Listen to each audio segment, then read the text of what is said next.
National level पर एक मुद्दा वक्फ अमेंडमेंट एक्ट जो इस वक्त कानून बन चुका है उस पर जो एक्टिविटीज़ चल रही हैं, आप जानते हैं कि ये कानून किस तरह से मुसलमानों की ज़मीनों को हड़पने के लिए, ऑक्युपाई करने के लिए बनाया गया है। तो इस पर वेलफेयर पार्टी के जिम्मेदारान अपना पक्ष रखेंगे। इसके अलावा एक बात यह है कि कल 20 तारीख से 27 तारीख तक यानी 8 दिन का वेलफेयर पार्टी ऑफ इंडिया एक नेशनल कैंपेन लॉन्च कर रही है।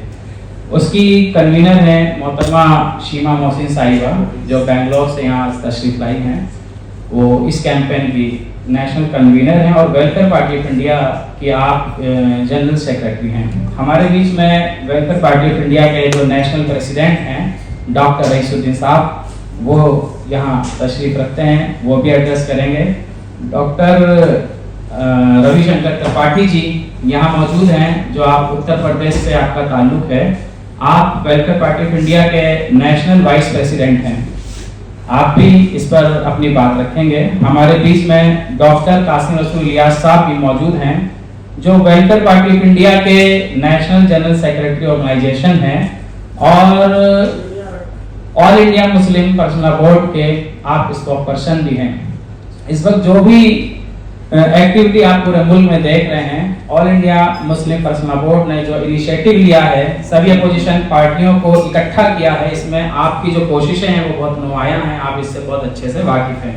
इस वक्त में आप जानते हैं कि ये वक्फ एक्ट में जो संशोधन किए हैं सेंट्रल गवर्नमेंट ने, वो इस वक्त एक बहुत बड़ा इशू बना हुआ है देश के सामने भी और मीडिया के सामने भी।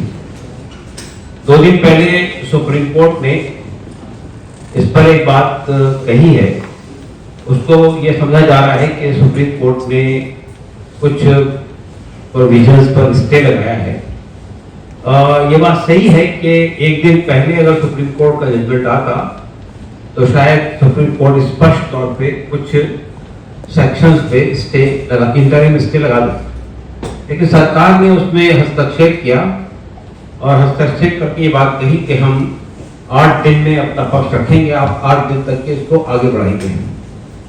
लेकिन 8 दिन तक वो आगे बढ़ाने के बजाय अगले दिन उसको पर सुनवाई हुई है और अगले दिन सरकार की तरफ से जो सॉलिसिटर जनरल है उन्होंने ये बात रखी कि हम 2 चीजों पर आपको अश्योरेंस देते हैं कि इसमें हम ये जो एक्ट है इसको इम्प्लीमेंट नहीं करेंगे। एक बात ये थी कि ये जो वक्फ की प्रॉपर्टी है, चाहे वो वक्फ बाय यूजर के कैटेगरी में आती हो, चाहे वो रजिस्टर्ड वक्फ हो, चाहे वो नोटिफाइड हो, चाहे नॉट नोटिफाइड हो, उन पर ये कानून इंटरिम तौर पर नाफिज नहीं होगा, इम्प्लीमेंट नहीं होगा अगली तारीख तक।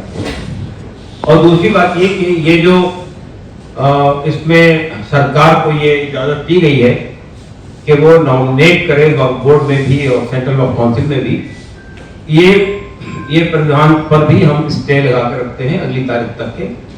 तो वो अंडरटेकिंग कोर्ट ने मानी है और ये कहा कि अगले जो डेट है उस वक्त तक की ये इंटरिम स्टे रहेगा। आर्टिकल 14, आर्टिकल 25, आर्टिकल 26, आर्टिकल 29 और आर्टिकल 30। इसलिए कि जो आर्टिकल 14 ये कहता है कि कानून के सामने सब बराबर है, लेकिन इस खास विषय में सरकार ने जो दूसरे इंडोमेंट्स हैं, हिंदू इंडोमेंट्स हैं, सिख इंडोमेंट्स हैं, बौद्ध इंडोमेंट्स हैं, क्रिश्चियन इंडोमेंट्स हैं, उन पर जो प्रोटेक्शन है वो एज इट इज बाकी है, लेकिन वक्फ पर, मुस्लिम वक्फ पर जो प्रोटेक्शन थे उन सबको विड्रॉ कर दिया है।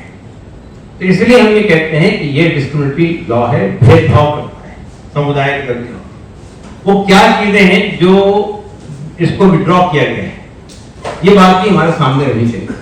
इससे ही आपको ये अंदाजा होगा कि आखिर इस पे इतनी मुकाबला क्यों हो रहा है पूरे देश में।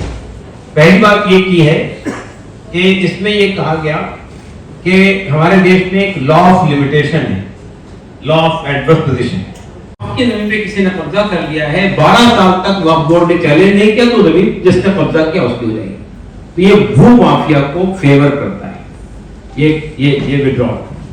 दूसरी बात उसमें ये कही गई है कि एक प्रोविजन था इसके अंदर वक्फ एक्ट 1995 में कि जो वक्फ बाय यूजर है, यानी ऐसी प्रॉपर्टी जो वक्फ के तौर पे इस्तेमाल हो रही है, वहां मस्जिद बनी हुई है, कब्रिस्तान बना हुआ है, ईदगाह बनी हुई है, शमशान कोई और चीज बनी हुई है, अगर वो इस्तेमाल के तौर पे वक्फ है तो फिर वो वक्फ है, चाहे वो रजिस्टर्ड हो या ना हो, चाहे वो लैंड रिकॉर्ड में हो या रेवेन्यू रिकॉर्ड में हो या ना हो, अगर वो वक्फ के तौर पे इस्तेमाल हो रही है तो वक्फ है। आपके लिए बात होनी चाहिए कि आज से 500 साल पहले, 400 साल पहले, 700 साल पहले अगर कोई जमीन किसी को दान दी गई तो उस वक्त कागजात नहीं होते थे कि आप कहीं का रजिस्ट्रेशन, लैंड रिकॉर्ड दिखाइए, रेवेन्यू रिकॉर्ड दिखाइए। सिर्फ ये मुसलमानों के साथ नहीं है, आप तिरुपति माला मंदिर चले जाइए, आप इतनी बड़ी जितने पुराने पुराने मंदिर हैं, मठ हैं, गुरुद्वारे हैं, वो उसके पास पेपर्स नहीं मिलेगा। इसलिए कहा गया कि जो प्रॉपर्टी वक्फ के इस्तेमाल में आ रही है, मस्जिद है, कब्रिस्तान है, मदरसा है, दरगाह है, तो उसके पास कागज हो या ना हो, रजिस्टर्ड हो या ना हो, वो जमीन वक्फ की जमीन मानी जाए। इसमें संशोधन ये कर दिया सरकार ने कि अगर उस पर कोई डिस्प्यूट है तो वो जमीन वक्फ की जमीन नहीं है, नंबर 1। और दूसरी बात ये कि अगर किसी ये वो जमीन जो अब तक इस्तेमाल होती रही वक्फ बाय यूजर में, अब उन्हें रजिस्ट्रेशन करवाना पड़ेगा। इससे क्या होने वाला है? इससे ये होने वाला है कि हर रोज एक नया डिस्प्यूट आज आप देख रहे हैं खड़ा हो रहा है। संभल का खड़ा हो गया, ज्ञान वापी का खड़ा हो गया, मथुरा खड़ा हो गया, और ये लगातार आगे बढ़ रहा है। तो ऐसी तमाम प्रॉपर्टी वक्फ से निकाल दी जाएगी। और दूसरी बात ये है इसमें कि रजिस्ट्रेशन के लिए पेपर होते तो रजिस्टर हो चुके होते तक वो, तो वो इस तरह से वो चीज भी हाथ से निकल जाए। ऐसी प्रॉपर्टी 8 लाख मस्जिदें हैं, जिसमें से 4 लाख मस्जिदें इसी कैटेगरी में आती है। तीसरी बात यह है कि सरकार, आप जानते हैं कि इसको मैनेज करने के लिए वक्फ बोर्ड और सेंट्रल वक्फ काउंसिल दो इंस्टीट्यूशन क्रिएट करता है वक्फ एक्ट।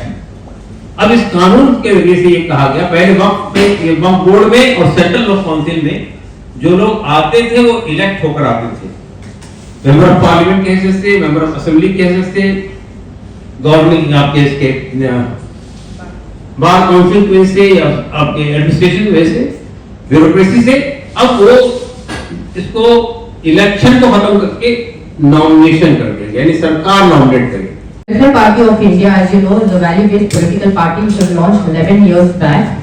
और हम जो है we stand up for the rights of all the marginalized sections of the society. We live in a country, India, which is a diverse country, which is a plural country, where people of different faiths and religions stay together in harmony.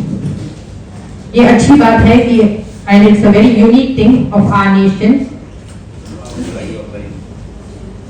कि यहाँ के लोग जो है आस्था पे यकीन रखते हैं, फेथ के ऊपर यकीन रखते हैं और बहुत सारे अपने दान करते हैं in the name of religion for God. There are so many endowments in India, whether it is Sikh endowment, whether it is Hindu endowment, whether it is Christian endowment, and the Muslim endowment is known as Waqf. Here in Muslim endowment, we do the charitable work, we do religious work as well as pious work, and we contribute in the name of God. So the God becomes, Almighty God becomes the sole owner of it.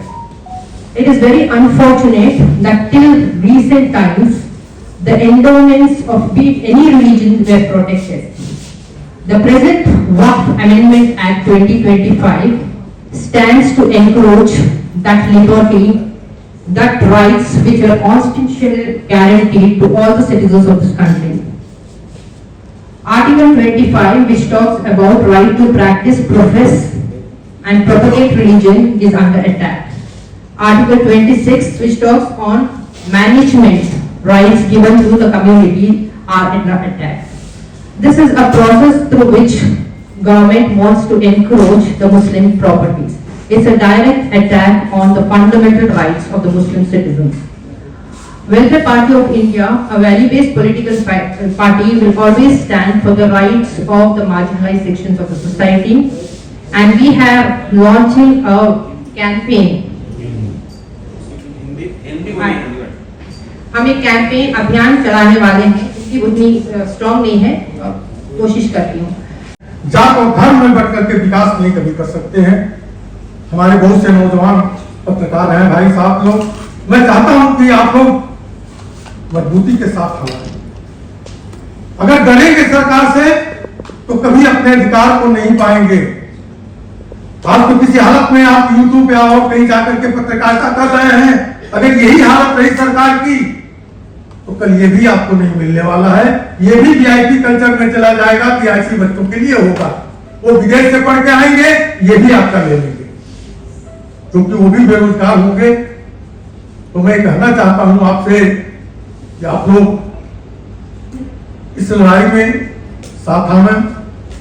एक देश के मूल जो विचारधारा है, संविधान से भी जो ऊपर है हमारा भाईचारा, हिंदू मुस्लिम सिख ईसाई हम सब भाई भाई हैं और एक साथ मिलकर के ही हम देश का विकास कर सकते हैं।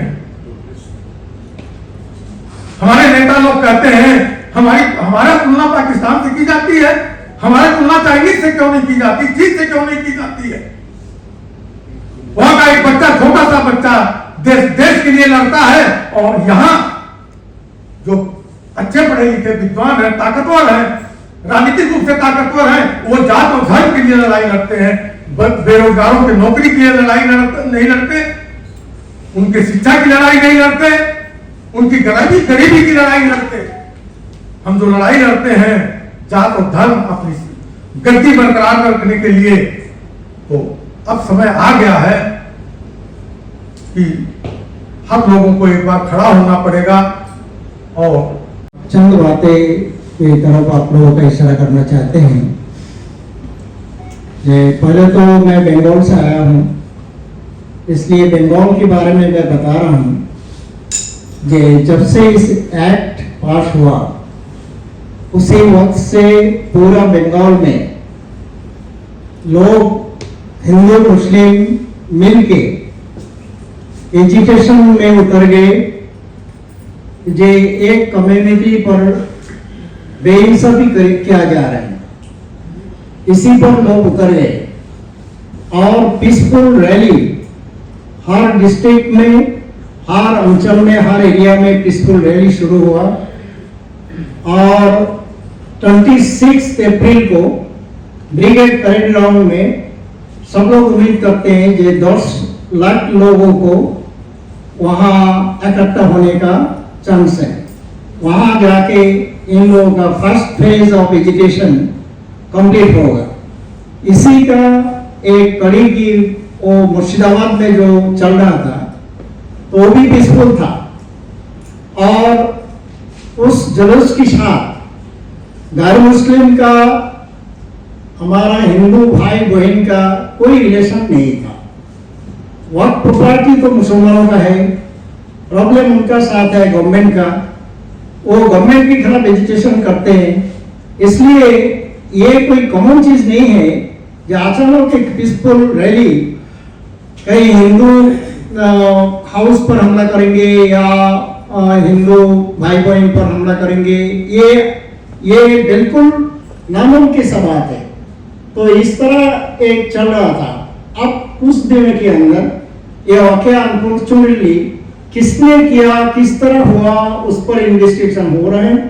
वो बाद में वो चीज तो आएगा सामने, लेकिन अभी जो स्थिति है, जे जहां हिंदू फैमिली में हमला हुआ और जहां मुस्लिम फैमिली में हमला हुआ, ये दोनों फैमिली को प्रोटेक्ट करने के लिए आप न्यूज अगर वहाँ का लोकल न्यूज देखेंगे तो ये हालत है कि हिंदू इंज्योर्ड फैमिली जो है, इफेक्टेड फैमिली जो है, उस इफेक्टेड फैमिलीज को मुसलमानों में पहरा दे रहे हैं और मुस्लिम इफेक्टेड फैमिली जहाँ है वो ग्रुप माइनॉरिटीज में है, वहाँ हिंदू नौजवानों में जाके पहरा दे रहे हैं। तो वहाँ का मुकामी हालत ऐसा नहीं था, कोई कम्युनल फेजामा नहीं था जो फ्लेयर अप हुआ, इस तरह कुछ नहीं हुआ।